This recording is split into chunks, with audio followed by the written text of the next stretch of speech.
Hello बच्चों। तो हमने पार्ट वन में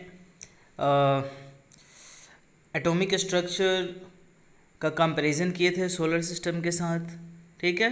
उसके बाद हमने आपको बच्चों पढ़ाया था एटॉमिक नंबर के बारे में। उसके बाद हमने आपको पढ़ाया था मास नंबर के बारे में। साथ ही हमने आपको बताया था कि किसी भी एटम के लिए सिंबल जो होता है वो कैसा होता है। ठीक है। तो हम अभी देखते हैं फिर हम कुछ क्वेश्चन यहाँ पे देखेंगे। तो हमने आपको लास्ट क्लास में बताया था कि किसी भी एटम के सिंबल के लिए हम लोग एक्स और यहाँ नीचे में जेड लिखते हैं, यहाँ ऊपर में ए हो गया। ठीक है ना। ये जेड को हम क्या बोलते हैं? जेड को हम लोग बोलते हैं एटॉमिक नंबर। और ये जो नीचे में लिखा होता है उसको क्या बोलते हैं? Atomic number. और एटॉमिक नंबर क्या होता है? नंबर ऑफ प्रोटॉन के इक्वल होता है। यानी कि यदि कोई भी एग्जाम्पल मैं लेता हूँ, जैसे मान लो कि हम लिथियम लेते हैं। ठीक है। लिथियम इसका जिसका एटॉमिक नंबर 3 और यहाँ पे 7 होता है। तो यहाँ पे यदि लिथियम लिखा हो और आपसे मैं पूछूं कि यहाँ पे एटॉमिक नंबर की वैल्यू क्या होगी, तो आप यहाँ से इसको कंपेयर करें, दोनों को कंपेयर करें। तो जेड के जगह पे क्या लिखा हुआ है? 3। तो एटॉमिक नंबर क्या होगा? 3। तो नंबर ऑफ प्रोटॉन भी उसमें कितना होगा? 3। फिर ऊपर में यहाँ पे क्या लिखा है? ए को क्या बोलते हैं? Mass number. तो मास नंबर की वैल्यू क्या हो जाएगी? 7। ठीक है। तो ये सब हमने आपको बताया था प्रीवियस क्लास में भी, फिर भी मैं यहाँ पर रिकैप मैं करा देता हूँ। अब यहाँ पे देखो, मास नंबर के लिए हमने बताया था कि किसी भी एटम में आप नंबर ऑफ प्रोटॉन या एटॉमिक नंबर और उसमें नंबर ऑफ न्यूट्रॉन को यदि हम ऐड कर देते हैं तो हमें क्या मिल जाता है? Mass number. क्योंकि मैंने आपको बताया था कि the number of proton is equals to atomic number. So okay, instead of Z we can write here P also, P plus N. ठीक है। तो मास नंबर इक्वल्स टू क्या हो गया बच्चों? पी प्लस एन हो गया मास नंबर। ठीक है। अब यदि हम आपसे यदि क्वेश्चन दिया हो कि नंबर ऑफ न्यूट्रॉन को आप फाइंड कीजिए कि नंबर ऑफ न्यूट्रॉन क्या होगा, तो हम पी वाले पार्ट को, नंबर ऑफ प्रोटॉन को इधर भेज देंगे ए के साइड में। तो यहाँ पे देखिए, जब आप ए के साइड में भेजोगे तो ये क्या हो जाएगा? Formula A minus P equals to N. यानी कि नंबर ऑफ प्रोटॉन यदि आपको फाइंड करना हो तो हम क्या करेंगे बच्चों? मास नंबर में से हम प्रोटॉन को माइनस कर लेंगे। तो आई होप कि आपको ये सब चीज़ अच्छे से समझ में आ गया होगा। ठीक है। फॉर्मूला यहाँ पे दिख रहा है, आप वीडियो को पॉज करके इसको नोट कर लो। A equals to P plus N है, तो यदि एन की वैल्यू फाइंड करना होगा तो क्या हो जाएगा? ए माइनस पी। यदि पी की वैल्यू फाइंड करना होगा, सपोज एन दिया हो, तो ए माइनस एन हो जाएगा। ठीक है। पी क्या है? नंबर ऑफ प्रोटॉन या एटॉमिक नंबर भी बोलते हैं। एन क्या है? Number of neutron. एक बात और बच्चों समझ लो, यहाँ पे यदि कोई भी एटम दिया हुआ हो, जैसे सोडियम, मैंने बताया था लास्ट क्लास में भी, इसका एटॉमिक नंबर 11 होता है, मास नंबर 23 होता है। तो अब मैं आपसे यदि पूछूं कि एटॉमिक नंबर क्या होगा, तो 11।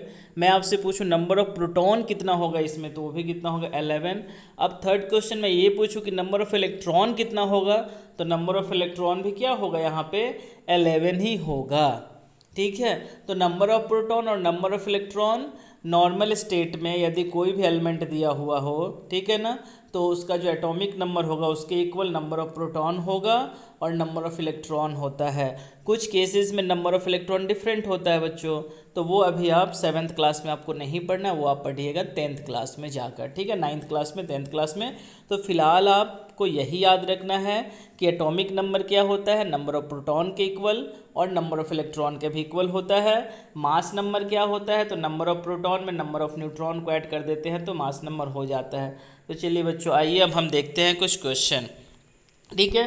तो यहाँ पे देखिए, मैंने क्वेश्चन दिया कि find the number of electrons, protons and neutrons. ठीक है। Find the number of electrons, protons and neutrons in this given element. तो फर्स्ट में देखिए क्या दिया, मैं यहाँ पे दो को मैं सॉल्व कर देता हूँ। ठीक है। बाकी सब आप होमवर्क में आप करोगे। ठीक है। और कमेंट में इसका आंसर भी लिखोगे सभी का। ठीक है बच्चों। तो चलिए यहाँ पे देखिए कार्बन। तो यहाँ पे देखो कार्बन का, ये मैंने लास्ट क्लास में ही शायद बताया था कि कार्बन का एटॉमिक नंबर 6 ऐसे सिंबल होता है कार्बन का, C612 इसको बोलते हैं। क्या बोलते हैं? C पहले 6 बोलेंगे फिर 12 बोलेंगे, यानी पहले हम एटॉमिक नंबर को बोलते हैं फिर मास नंबर को बोलते हैं। क्योंकि मास नंबर डिफर होता है लेकिन एटॉमिक नंबर डिफर नहीं होता। यदि 6 एटॉमिक नंबर है, इट मीन्स वो कार्बन ही होगा। ठीक है। क्योंकि मैंने आपको लास्ट क्लास में बताया था कार्बन C14 भी होता है, C12 भी होता है मास नंबर, लेकिन 6 एटॉमिक नंबर फिक्स होता है तो यहाँ पे यदि सिंबल लिखा हुआ है तो आप सिंपली लिख सकते हो कि एटॉमिक नंबर 6 है, मास नंबर कितना 12 हो गया, तो प्रोटॉन कितना हो जाएगा एटॉमिक नंबर के इक्वल 6। और मैंने अभी आपको बताया कि नंबर ऑफ इलेक्ट्रॉन भी प्रोटॉन के इक्वल होता है या एटॉमिक नंबर के इक्वल होता है, तो वो भी 6 हो जाएगा। और नंबर ऑफ न्यूट्रॉन फाइंड करने के लिए मैंने आपको फॉर्मूला बताया था ए माइनस जेड। ए की वैल्यू यहाँ पे दिया हुआ है 12, जेड भी हमें मालूम है 6, तो 12 माइनस 6 करेंगे तो कितना हो जाएगा 6, तो ये हो गया। वैसे नाइट्रोजन आप देखो तो नाइट्रोजन का एटॉमिक नंबर 7 होता है, मास नंबर 14 होता है, तो एटॉमिक नंबर 7 मास नंबर 14, तो नंबर ऑफ प्रोटॉन आप लिख सकते हो 7, नंबर ऑफ इलेक्ट्रॉन प्रोटॉन के इक्वल हो जाएगा 7। नंबर ऑफ न्यूट्रॉन फाइंड करने के लिए क्या करोगे बच्चों, ए माइनस जेड यानी 14 माइनस 7 करोगे तो क्या हो जाएगा 7। ओके, तो आई होप कि आपको समझ में आ गया होगा कि नंबर ऑफ न्यूट्रॉन और नंबर ऑफ प्रोटॉन कैसे फाइंड करना है या नंबर ऑफ इलेक्ट्रॉन। ठीक है बच्चों, तो यहाँ पे देखो, यहाँ पे कुछ मैंने एग्जांपल दे दिया है बॉक्स में, 1 2 3 टोटल यहाँ पे 6 है। मैंने यहाँ पे देखो, मैंने यहाँ पे सभी का सिंबल के साथ उसका एटॉमिक नंबर मास नंबर मैंने दे दिया है। आपको सभी का क्या फाइंड करना है, सबको प्रोटॉन इलेक्ट्रॉन और न्यूट्रॉन जैसे मैंने ये फाइंड किया था वैसे आप सबका फाइंड करना है। ठीक है बच्चों, तो ये आपका होमवर्क रहा। और भी एक मैं होमवर्क आपको दे रहा हूँ क्योंकि सबके पास स्मार्टफोन है। आप इंटरनेट से एटॉमिक नंबर 1 का एलिमेंट से लेकर 1 से लेकर 20 तक का जितना भी एलिमेंट होता है सभी का लिस्ट बनाओगे। लिस्ट बनाकर उसमें कॉलम बनाओगे। ठीक है, ऐसे आप बनाना लिस्ट, जैसे एक ऐसे लिस्ट बना लेना। फर्स्ट में यहाँ पे okay name of okay element डाल देना फर्स्ट में, या पहले एटॉमिक नंबर डाल देना 1 to 20 तक, फिर नेम डाल देना, फिर उसके बाद number of electron, number of proton, number of neutron. ठीक है बच्चों, तो ये आपका होमवर्क रहेगा। ओके, आप अच्छे से पढ़िए घर पे, और होमवर्क कंप्लीट हो जाए तो आप मेरे व्हाट्सएप नंबर पे सेंड कर देना। मेरा व्हाट्सएप नंबर आपको मालूम है 7070102111 एंड 5। ओके, तो चलो, थैंक यू, धन्यवाद, जय हिंद, जय भारत।